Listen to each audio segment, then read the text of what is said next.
And another Cybertruck. How do you think it looks? 9mm hollow points and then 9mm FMJ. Gonna see which one cracks it first.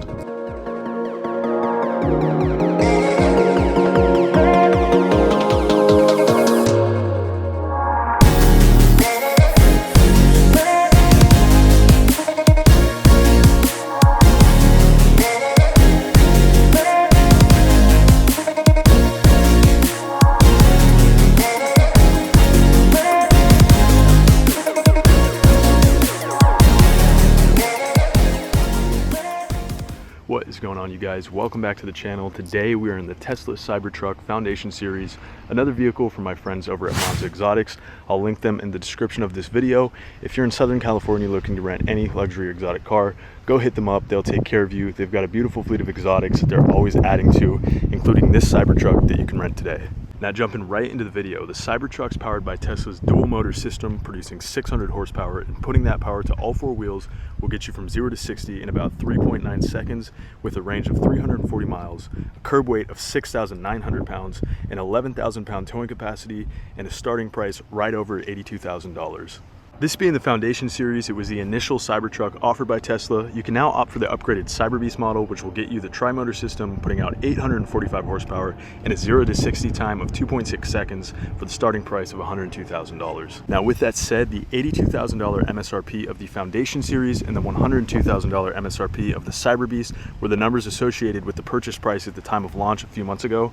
Now, if you take a look on Tesla's website, you'll see the Foundation Series with a starting price of just a hair under $100,000, and the Cyberbeast at right under $120,000, which is a big jump from a few months back. And to add on to that, it's rumored that we'll see a cheaper single motor rear-wheel drive version of the Cybertruck sometime next year for around $62,000, but I won't be surprised if that number follows suit and increases just as the others have. Now back to the Foundation Series, which we are in today. Again, you're looking at the dual motor all-wheel drive system with an output of 600 horsepower and, as stated by Tesla, 7,435 pound-feet of torque. Yes, you heard that right, 7,435 pound-feet of torque. Although the caveat is that the insane number is because of gearing it uses to transfer torque to the wheels, also known as reduction gearing. In simple terms, that means a big gear is meshed with a smaller gear that has less teeth, and that has a multiplying effect on the torque. Now this is definitely very gimmicky of Tesla to present it in this fashion, because if you were to calculate the torque of the Cybertruck the way any other manufacturer would, the Foundation Series has around 525 pound-feet of torque when listed like everyone else does. For comparison, it's a bit like saying the horsepower number at the crank versus at the wheels. Now moving on to the design of the Cybertruck, as you can see here, this one is wrapped in a gloss black, although many of you probably know that underneath it, the only factory finish available on these is stainless steel, so the whole body is actually stainless steel on this. And another cool thing to note is that they're actually bulletproof panels. While it's not rated by the NIJ and it's not an armored vehicle, they can stop up to 9mm rounds, and these are extremely tough, so you do not have to worry about denting it, getting any dings in it in the parking lot, which is pretty cool. The only other thing to note is that while these are shatter resistant, very, very strong pieces of glass, they are not bulletproof.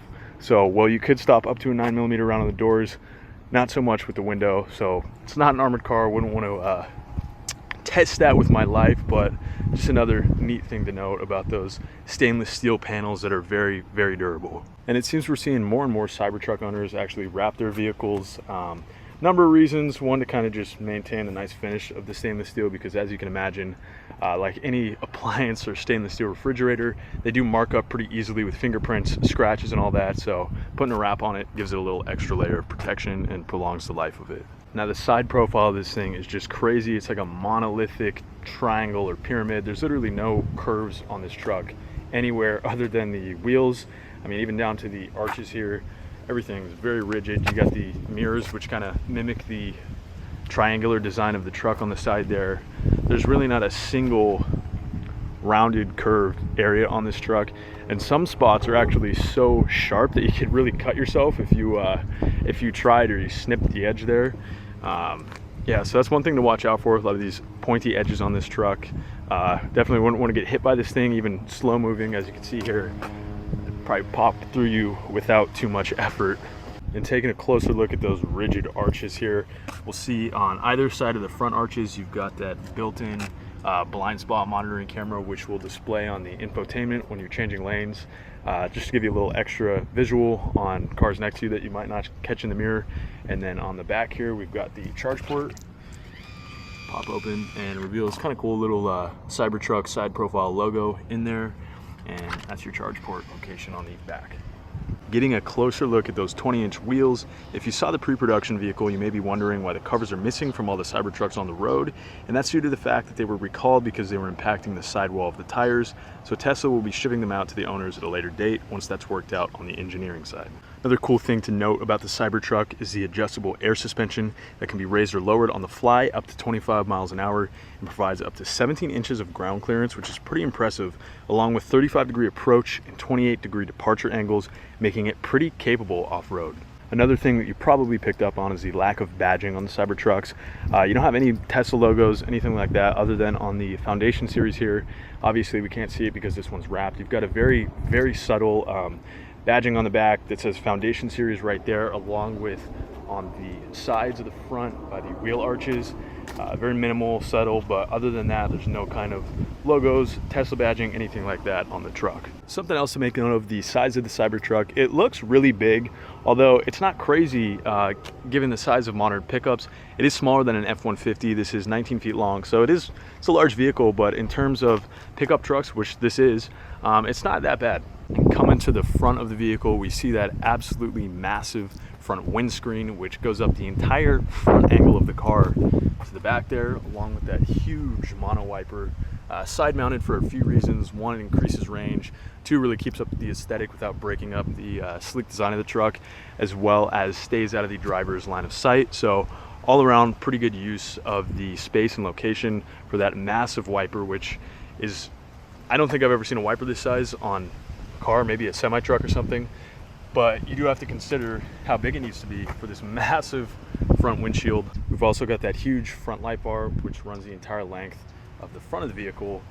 Below it, your real headlights here, beneath, right above the bumper, and those tow hooks right there. That top one serves more as the daytime running lights and keeps up the cool aesthetic of the truck. But your real headlights that are gonna help you see at night are the ones tucked beneath here, very discreetly, which I think is cool. Hardly even notice them. Now we've got that front trunk here, not too much space. It's actually a little bit of an awkward angle, but you can fit a suitcase up there, some groceries, anything like that. And the one thing to note, you may have seen in a few other videos, is that, and I don't know if the update's been done yet, but as far as I'm concerned, this does not have a sensor, so this will close on your fingers, and as you can see, very sharp angle, not something you want to get your hands caught in. And the closing mechanism here, tap that, or you can do it from the inside of the car and see what happens here. Just kidding, not actually doing that, but yeah, as far as I'm concerned, it will close on your fingers and does not have the sensor, but that will be available in an over-the-air update, because I'm assuming Tesla's had a few incidents where people have, I don't know if they've cut their fingers off, but definitely gotten them trapped in there, which does not look fun. Going ahead and moving to the back of the truck here, we will open up this 6 by 4 foot bed with 121 cubic feet of space and a capacity of up to 2,500 pounds, which you can carry in the back here, along with that tonneau cover that we just opened up there, which when it's closed actually adds 10% range to the vehicle. Pretty cool feature. Most people drive with it closed just for that increased range, but one thing to note is that when it is shut, you can't see out that rear window, so you just have to rely on the rear cam here, which is displayed on the infotainment when you're driving, since the actual rear view mirror is not going to do anything since that's closed. But if you want, you can drive with it open if you don't mind that reduction of the 10% range. And opening that tailgate here with that button, which you could also do from the inside of the car. Nice amount of room in the back there, and then obviously even more extended if you have longer items to keep in the back. And it is pretty low, it's reasonable, easily hop up on that, step right up into it. Pretty capable bed. And then in the side here, we've also got this panel with lots of different outlets, which is neat, as well as your cargo tie down area here on the sides. And then another cool feature, kind of hard to tell right now, but this line that runs along there is all lighting for the bed, which is a neat addition. And going ahead and hopping down from the bed here, another cool thing, one of my favorite things actually in the back of this truck, is this additional space you have. Pop that, which you can also open when the tonneau covers close there. Just extra space. And the cool thing to note is that there's actually a drainage plug in here, so if you want to toss in some ice, something like that, put drinks or some food in there, keep it cool, and have it underneath the other cargo in the truck. Then your only real downside to this bed is due to the crazy angles on this truck. Unlike a traditional truck bed, you're not going to be able to really just reach in as you would. As you can see, the space is not there to do so. So for any items you need further back there, you're going to have to jump up in it. And the funny thing is that there is no electronic close for the tailgate. It is super light, and it does have soft close, but you got to manually shut it there. As you can see there, let it soft close, just like that. And then to shut the tonneau cover, you just hit the button here, or you can do it from the inside on the infotainment panel, and that will close that up. Now, concealed beneath this here, you've also got the tow hitch, and remember that 11,000 pound towing capacity. Although, given Whistling Diesel's latest durability test video, I don't know how much confidence I would put in that, given that the hitch snapped the whole frame off. So I think that's a big recall that these trucks will be going back for again. I know they initially had the issue with the accelerator pedal getting stuck, which that's been fixed now, but given that this is a new truck and Teslas don't have the best build quality, I would say that they're probably going to have to be recalled, because I think that's even more serious than the accelerator pedal getting stuck, due to the whole frame's integrity being compromised like that so easily. So that's one thing to watch out for if you plan on towing anything with this truck, which I don't think many people will be. And that just about covers the exterior of the Cybertruck. Now to head inside, as you can see here, the key, you could say, I got on my phone here, which I'm not a big fan of, unlocks it there. And then the door handles, you just tap that button, pops the door, open that up, and you've got the inside. You don't have to use the app to access it as any other Tesla. I don't have the key card with me right now, which I think is kind of corny that they stuck with that. It's literally like a credit card is the key for this. Kind of a missed opportunity, especially when you're spending between 80 and 120 grand on one of these. Kind of cheesy that you don't have a cool key. I mean, they could have made some kind of sweet stainless steel triangle key that mimics the design of the truck, similar to the Koenigsegg keys, which are really cool.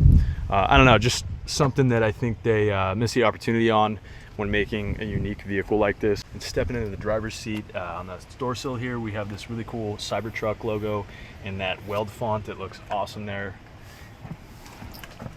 Getting behind the wheel, first thing you'll notice is just how minimalistic this truck is, much like all the other Teslas, although they kind of take it up a notch. And shutting that door, nothing on the left over here apart from your window controls, which are kind of in an awkward spot. They're pretty far back, but it still works. And then you have your door release button to open the door, along with this, which is your emergency manual release. For whatever reason, if there's no power to the car or that button breaks, you can pull that up and release the door in a traditional manner.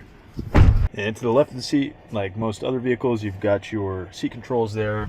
Onto the steering wheel, very cool wheel, reminiscent of the yoke that was in the Model S Plaid. A little bit more practical though, as it does have that top portion there. And yeah, just very neat, sleek steering wheel. Also mimics the rigid design of the rest of the truck.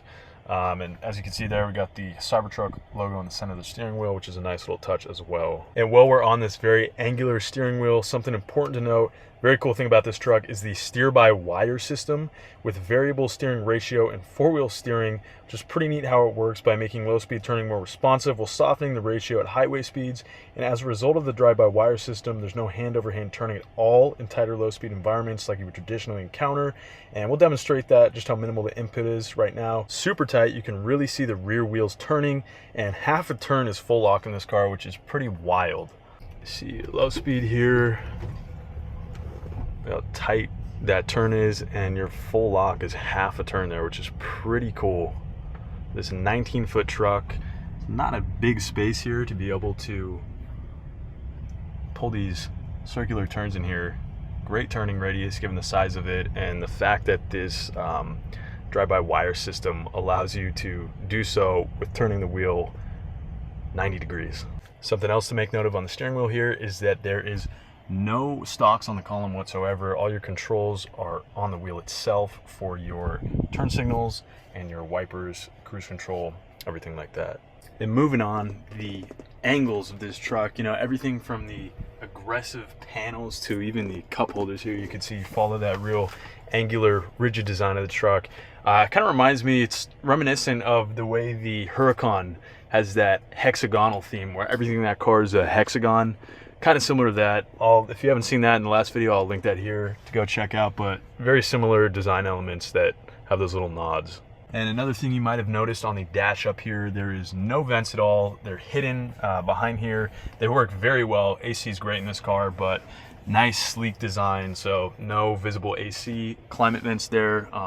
And if we go to the right side passenger here, you can see that little Foundation Series badging there. I'm not sure if the camera's really picking it up, but yeah, just that real subtle nods. Now above us here, we've got these sun visors. I honestly like driving with them deployed out like this, unless the sun's in your face, because it really opens up that windscreen, and they're not in the way on the sides here. So it's got that, feels like you're in a helicopter or an aircraft with that ridiculous front windshield size, and not having those in the way. Although if the sun is in your face, very nice to have those there. And then to the right, we've got our rear view mirror, which is only functional when you have the tonneau cover open, as we could do right here actually. But once you open that up, you can see through the back. Otherwise, you're relying on the rear view cam that is on your infotainment. And then above that, we've got the emergency drive gear selection here, which I don't know, camera's not really picking it up, but that will illuminate if for whatever reason the infotainment fails and you're not able to select your gears from there. You could do so up here on this column. Above it, we've got this little light here that you can tap to activate on or off. And then the only real standalone button in this car is your hazards. That's regulatory for that to be its own separate button. So they decided to put it up there instead of anywhere down here. Definitely more streamlined and not as noticeable. Now onto the control center of the car, we've got this 18.5-inch infotainment touchscreen, which controls literally every single function, from your drive mode selection, gear selection, climate control, glove box, front trunk, rear tonneau, mirror controls, everything as you can imagine. Since there's no buttons, it's all done through the infotainment here, as long as this long list, which I think's honestly a little bit of a cluttered design, but I guess it's all you have to work with when there's no other buttons in the car. All your controls here, mode selection, all that. Another cool little feature is the Easter egg they have in here where you can tap the side here and it'll crack the glass, as it did in the reveal of the Cybertruck a few years back. And for your glove box access, in order to open that up, you're going to tap that, open it, and it's more of a little drawer than a traditional glove box, but it is cool. There's a little bit of room in there, you can fit some stuff, not too much, and then you can either slide that back shut or use the button to close it again. And then in the middle of our center console here, there's a pretty nice spacious compartment. And there are still some things that are not available that will be in the future with over-the-air updates, which is kind of unfortunate if you bought one of these and paid all that money.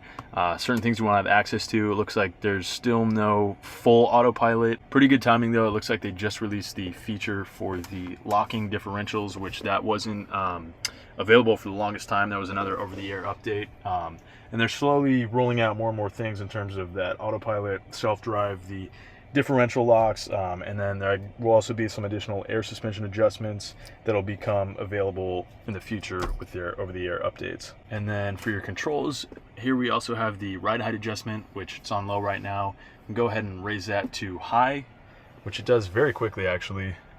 Can't see too much from the inside, but we'll insert some exterior clips here for a better view of it. Yeah, but there's that very quick on-the-fly adjustment for your ride heights between low and high, which can be done up to 25 miles an hour, which is very nice too, for the different modes, off-road drive modes for the car. And once you put the vehicle into the off-road drive mode, there's actually additional height options where you can go from high to very high, which is that 17 inches of clearance. And then there's also the extract mode if you were to get stuck in some sand or hairy terrain. Another thing to note is that all your mirror controls as well as steering wheel are done from the infotainment, where you can unfold the mirrors and then adjust both the side mirrors and the wheel from the infotainment here, and you'll do so with the wheel if you need to change the settings for the mirrors or the distance of the steering wheel. And lastly, all the entertainment options from music to different apps and stuff. You can even pull up a browser here, which is pretty neat.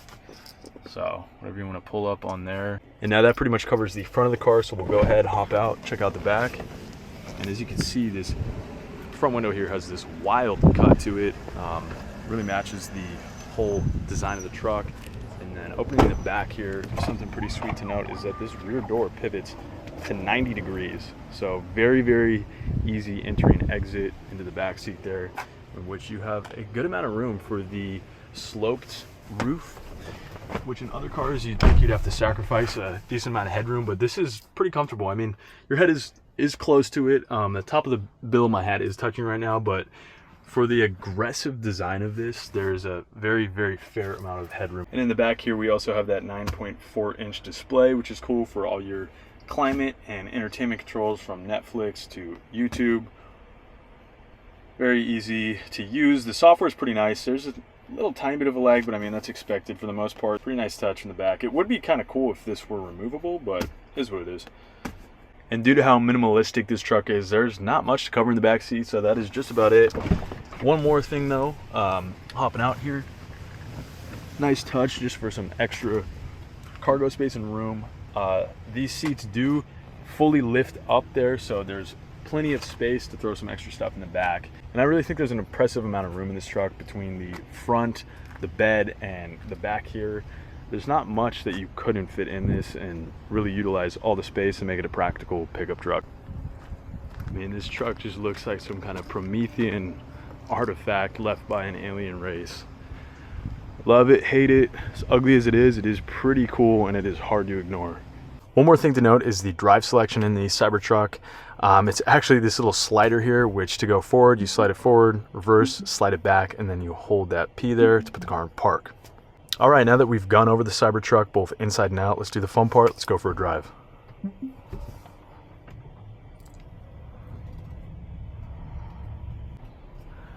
And this thing is quite the head turner. People just stare at this truck.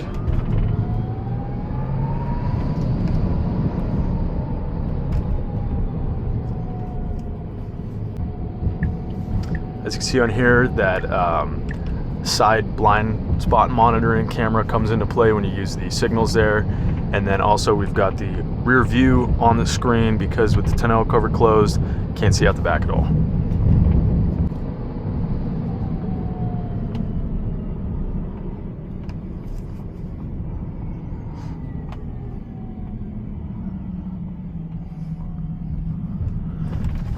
And this thing really does not feel like a 3.5 ton vehicle.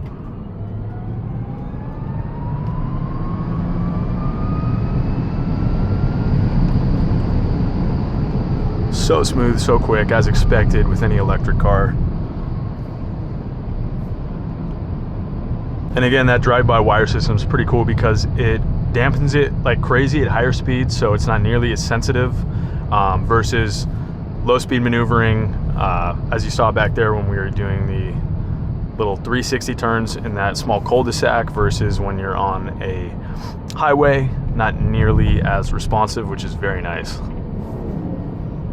And it takes a little bit getting used to, but it's not a big learning curve. It's not like after 10 minutes, you're pretty acquainted with how the car drives.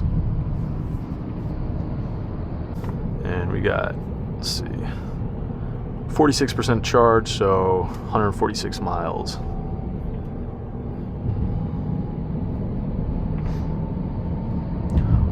Also makes much more sense having this kind of yoke style steering wheel with the drive-by-wire system, given that, oh, and another Cybertruck. Already seeing more and more of them. As I was saying, makes more sense with this yoke style wheel, because unlike the Model S, for example, that didn't have the drive-by-wire, you'd be hand over hand turning with a yoke, which is a pain. But with this, your full lock is 90 degrees, so you do not have to worry about that. You literally, there's no time where you ever have to take your hands off the wheel in this truck, which is pretty neat.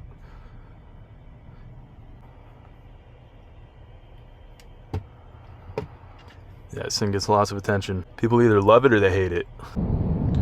Something else that's super nice about this truck is that there's very little pitch or roll, unlike most pickups. You know, when you go into a corner, a lot of body roll, as well as when you step on it and take off. Although this, very tight, very stiff, so you don't have any of that as you would normally get with a traditional truck.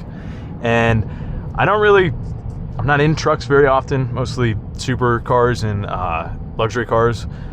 But I will say a couple of my favorites, definitely favorite being the Raptor R and obviously the Raptor platform and TRX. Two favorite trucks. It's really hard to compare this to them because this doesn't really feel like a truck, but it does still have those truck characteristics and qualities, and it can do truck things, which is pretty cool.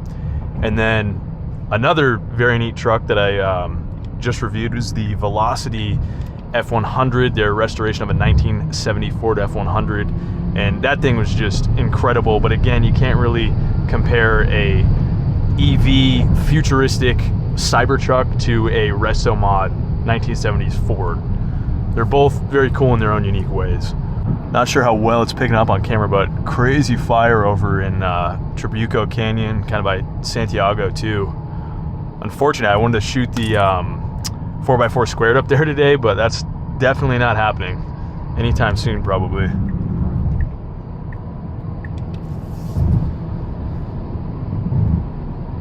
The ride quality of this thing is pretty awesome.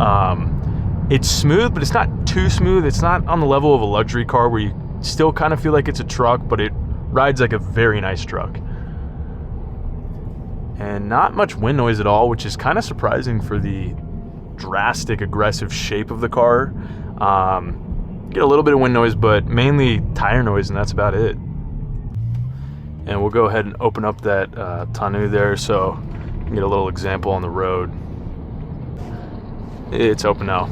Now, it would be very cool if that rear window divider went down, kind of like a 4Runner, or in my last video, the way the Huracan's window goes down in the Spider. That'd be kind of cool, getting more of an open air experience in the cabin.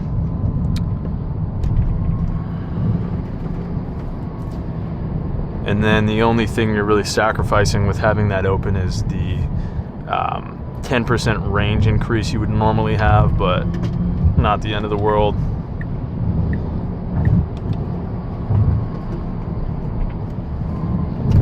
And yet another Cybertruck. That's two in about 10 minutes, maybe less.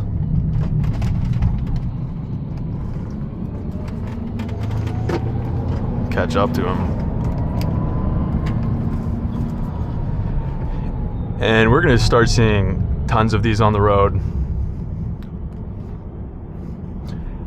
They're still kind of a novelty because of how new they are, but these will be mass produced, and that kind of hype around them is going to wear off, as well as the insane resale prices we're seeing now. Kind of have to be a little bit of a sucker to buy one of them right now when you're paying. I mean, even for the Foundation, I've seen them going for up to $150, which is insane. So I feel like you'll be able to buy this exact truck in 3 years for 50 grand. And at that price, I think it's worth it. It's a cool truck. I'm not into EVs at all. I don't like EVs. I don't like Tesla, but it is a cool truck. It looks like nothing else on the road. It's a polarizing design. And with that said, I think at that price point, it's worth it. What they're going for now, insane. Would never want to pay anything near that, although it is cool. But people seem to forget that these are going to be mass produced. There's millions on order. So right now, you're kind of at the forefront of it. Not too many of them on the road, but that's going to change here in the next year, 2 years. We're going to start seeing them everywhere. And I'm already seeing tons of them in Orange County. I mean, that's 2 in less than 10 minutes. But yeah, these are going to be on the road everywhere. And that cool factor is definitely going to wear off. But right now, they're pretty striking. I mean, I can't think of another production vehicle that looks anything like this. And you kind of got to give it to Elon for building something like that, as much as you could hate on it. I mean, I think it's the truck's hideous, but it's cool. I mean, there's nothing else like it. Only real visibility gripe I have is that huge A-pillar is blocked a little bit. You do have that window to the side, but that kind of frontal portion is still blocked. You can see around it, but it's just kind of an awkward sight. Alrighty, let's do a little coffee run here now. Hopefully we'll get some parking up front.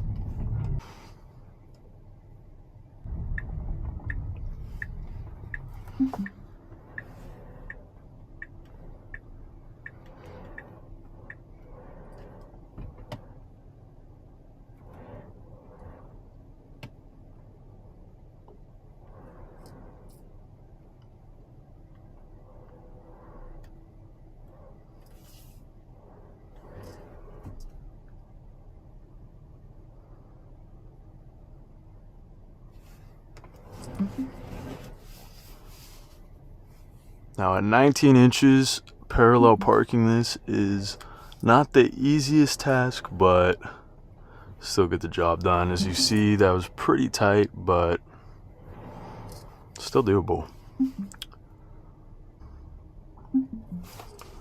How do you think it looks? So you know, like Blackies and Newport.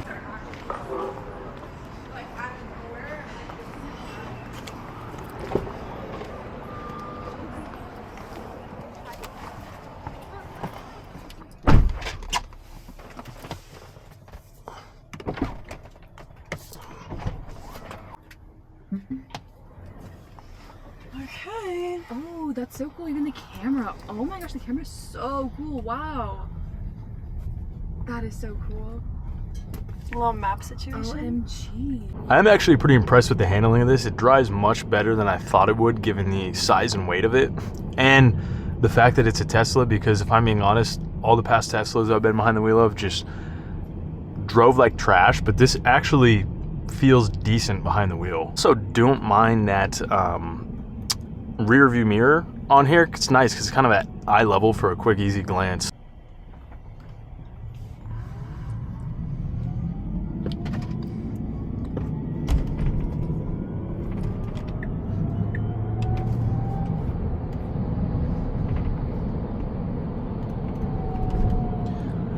You know, as much as I dog on Teslas and EVs, this is still pretty cool.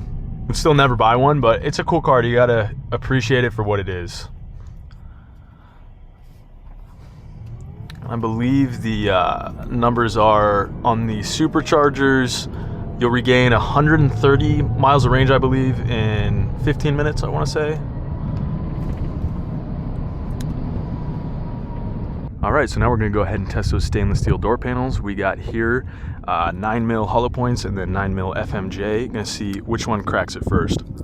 Just kidding, not actually gonna do that, but it is rated up to 9mm according to Tesla. You know, that's not verified or anything, but I have seen people shoot this car and the bullets do not penetrate the door panels, which is pretty neat.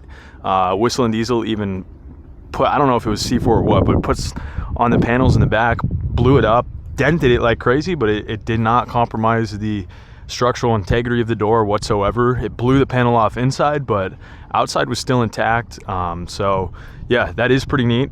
Maybe someday it'd be fun to take one of these to the range and empty a few mags into it, but for now, not actually going to do that since this is not my car. But yeah, another fun thing to note about the Cybertruck.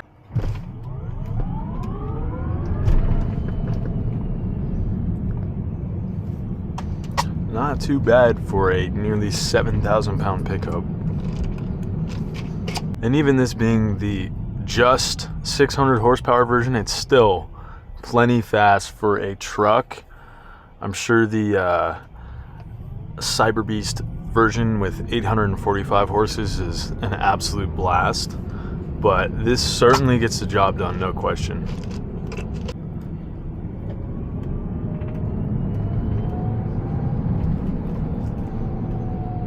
Again, the only real nuisance is that A-pillar blocks a good portion of your view, but you still see through a little bit of it.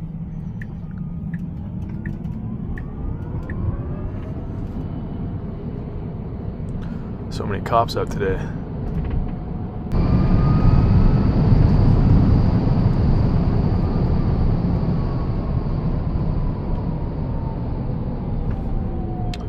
Yeah, I'm overall pretty impressed with the handling and the stiffness of this car.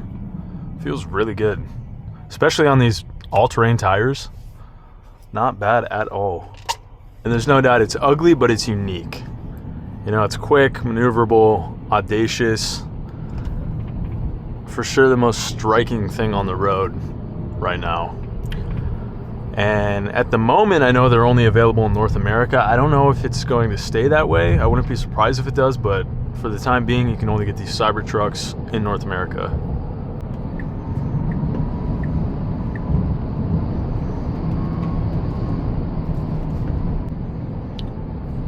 And this drive-by-wire system is pretty cool once you adapt to it.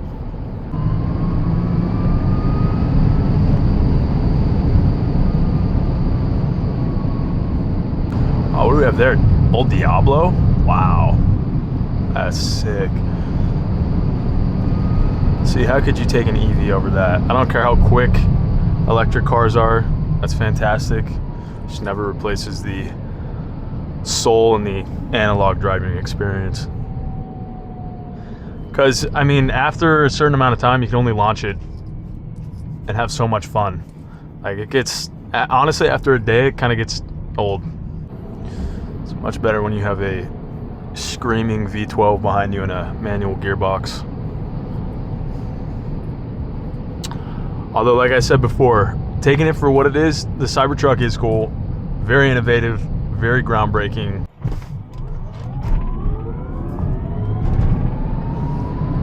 And that is 60. I mean, can't complain for a truck of this size and weight. It moves. No other pickup moves like this. Even the Raptor R, TRX, just can't compare the two because it's just not fair with the EV. And even with that said, I'd still take the Raptor R all day. Electric cars are a cool addition, but not an alternative. I wouldn't mind having one in a garage of 10 other cars, but I could never ever live with an EV as my sole vehicle.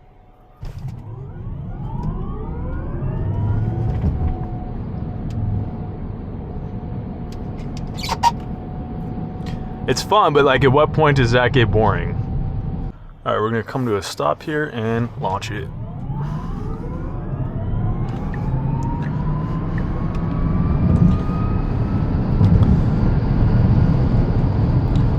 And she moves pretty fast. You get to that 112 mile an hour top speed pretty quick, so not a crazy top end on this car or any EV really, but that acceleration speaks for itself.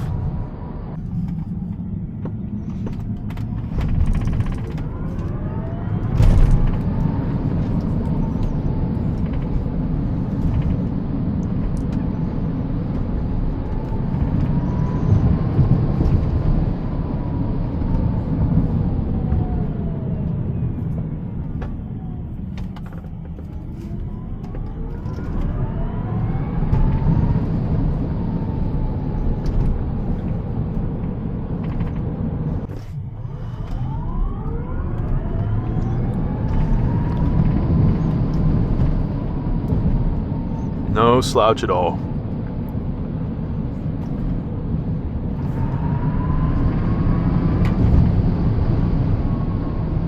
I would love to feel the difference with the Cyber Beast package with that 845 horsepower output instead of the 600 horsepower in the Foundation Series like this one.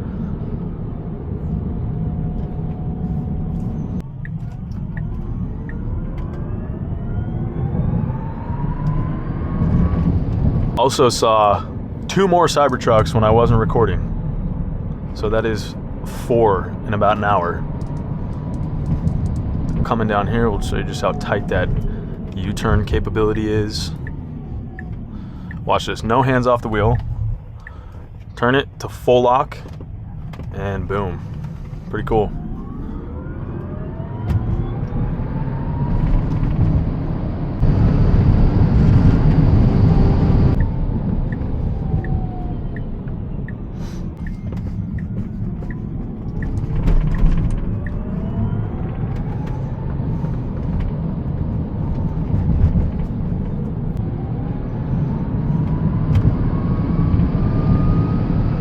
And you really see that range drop once you're driving it a little harder, launching it more often. In about 10 minutes of driving like that, we've gone probably 4 or 5 miles, but it's shown we've knocked off 20 miles of range. Well, ladies and gentlemen, that brings us to the end of our Cybertruck POV review and drive. Hope you enjoyed the video. Don't forget to like, comment, subscribe. And again, I want to give a big shout out to Monza Exotics. Go hit them up if you're in SoCal looking to rent any luxury or exotic car, and they'll take care of you. Once again, thanks for watching, and we'll see you in the next video.